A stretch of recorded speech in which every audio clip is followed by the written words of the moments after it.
Welcome to Welcome in Jesus Bible Study. We are going to be in the book of Luke, chapter 5, verse 26.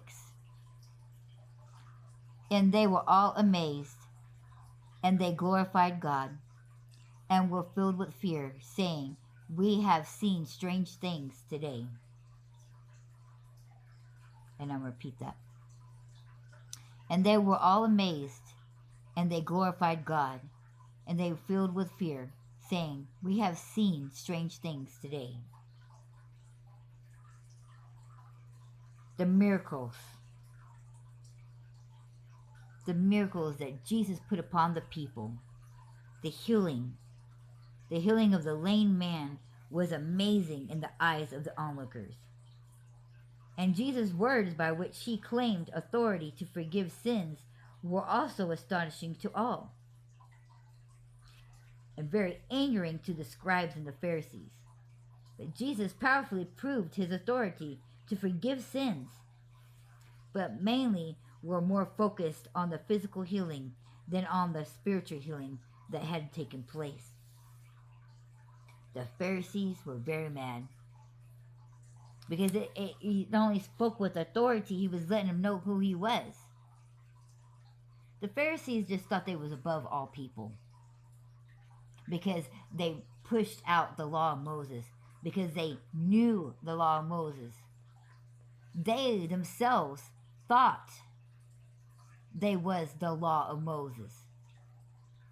But Jesus come to let him know, I am the law of Moses. That law and the prophecies were written about me. He had to knock them down a couple of pegs because they thought they was these righteous people. They thought they was better than almost anybody. They even thought that they could change the laws and switch it to this and that. They was twisting the law. Jesus even told them so. But they didn't understand it. Their heart wasn't in it. They was mainly just dictators speaking and spitting out the law and bossing people and telling them what to do. For if they truly understood the law, there would be more love in their heart than there was meanness. And they was mean people. They stole from the widows and of the poor. They would go there and overcharge. They was boasting in who they was, making everything they did for show. Did really long prayers out in the streets so everybody could see them praying continuously. Having people walk by and say such thing as, what a mighty man in God is he. Look, he is still praying. How blessed is he to constantly still be in prayer. But we can see clearly Jesus said, watch out for those people. Do not be like them. Do not boast. Do not be hypocrites.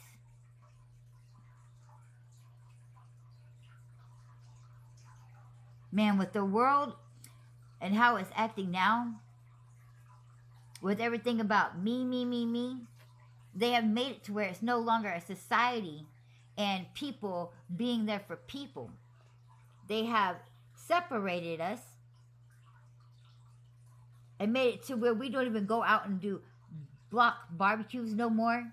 Remember back in the 70s, 80s, you go outside and on the weekends, the whole block all came together. Everybody did all this and that, and we all participated.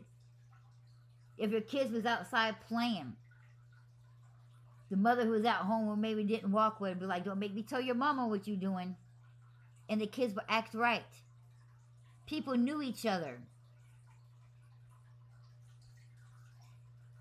They could tell when something wasn't right. They was able to call the police when such a crime was committed. Now we got people who have been found dead for months. And the neighbor's like, well, I didn't have no clue. Because nobody cares to know what the other person, that their lives, other people's lives matter.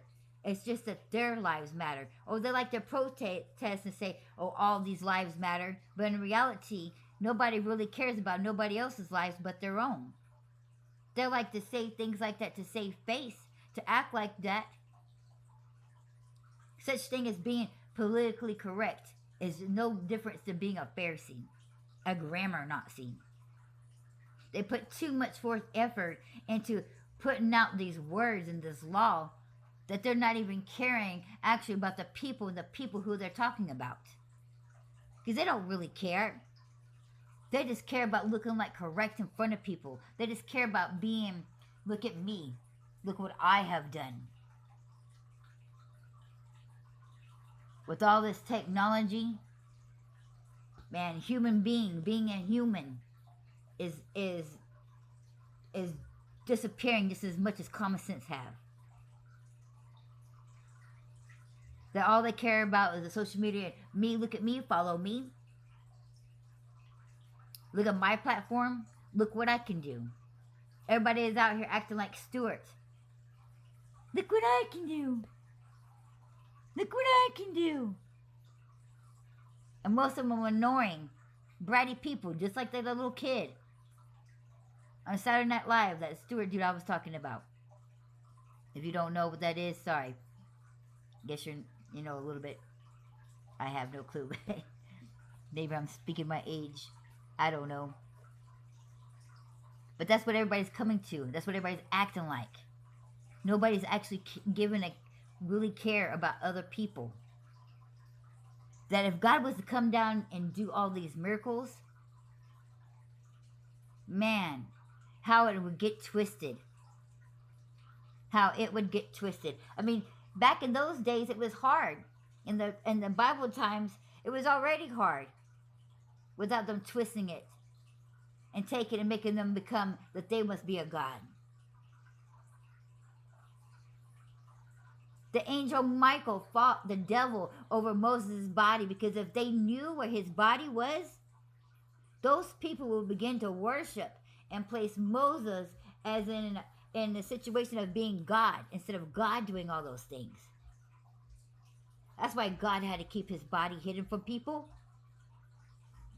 He would become a form of worship. And he was correct in doing so. Look what people are doing now to Jesus' mother Mary. Oh, that satanic church, the Catholics. Man, they've got all those satanic, they've got all those idols, false gods. They have turned God's blessed people into false gods and idolizing them. Oh, we need to say a prayer to the Archangel Michael for protection and doing this. And instead of praying to God, that angel ain't going to do nothing unless God tells him to. So why are you praying to that angel? Why are you praying to the Mother Mary? What is she going to do?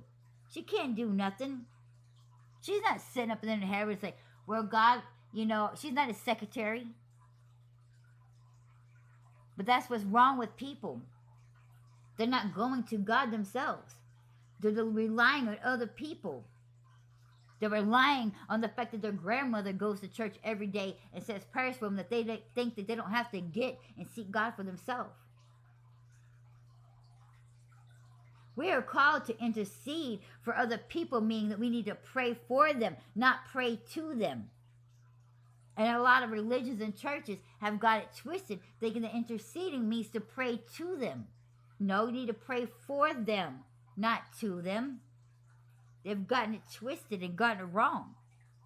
And if you think that somebody else, or that because your daddy is a pastor, that you don't have to build a relationship with God because you're going to get into heaven just because who your daddy is, you're wrong.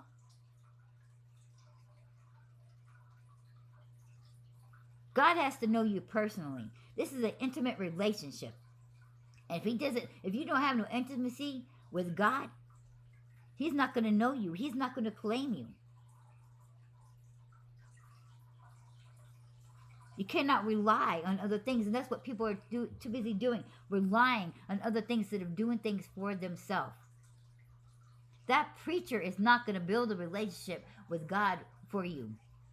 He's building up his own relationship. He ain't going to do nothing.